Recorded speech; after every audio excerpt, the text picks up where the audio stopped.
I'm going to go through a few exercises now that I use for Achilles tendonitis and also the rationale for those exercises. Okay, so traditionally the exercise for Achilles tendonitis was a calf raise.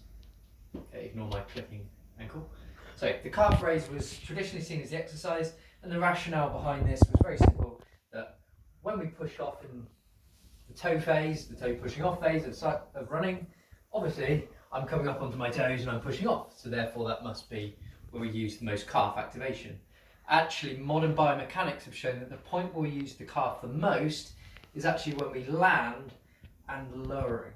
Okay, this is the point where we're using the most calf, gastroc and soleus, and obviously down to the calf. And when we push off, what should happen is as we lift off, we use the glute and the hip to propel us forward.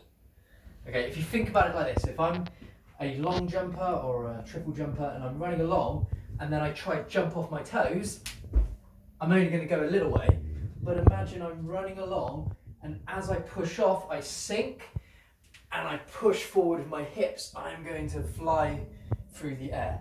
It's the same with running. We're getting most of our power as we lift off through that glute. Okay, so what tends to happen with the Achilles injury or any calf related injury that's because the calf is tight is that down at the bottom of the collagen fibres, they start to fray and then we start getting that thickening and expanding. Okay, so what we need to do, we need to strengthen this, but we also need to realign these fibres. Okay, so sometimes these exercises will be a bit painful, but you're stripping down the bad fibres and you're replacing them with good fibres. Okay, so number one will always be working on that glute and hip work, and if you want to see that, then go to my other video where I show 5 or 6 brilliant exercises that help with that. But for our pure Achilles and calf related injuries, these are the 3 moves. Okay, number one, finding a step.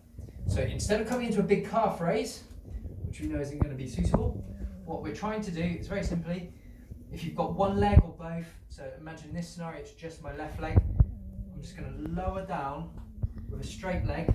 I've got this stretch coming through my gastroc, soleus down into the tendon, and then I'm just using the other leg to raise me back up.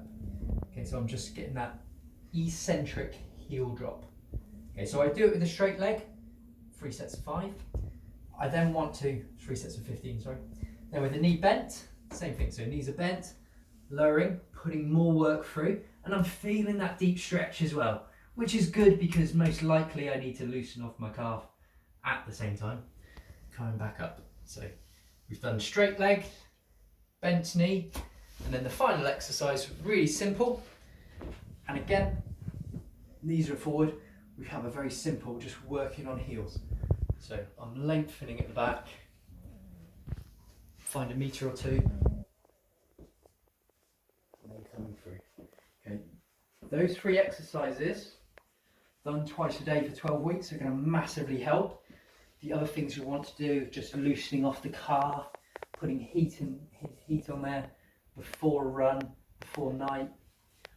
You know, especially when you wake up and you've got that horrible feeling of the calves move for the first time. Cooling it off after runs. I will post a review of the Achilles tendonitis. Have a read through that. It's got some more advice, but those 3 moves are going to be your key ones.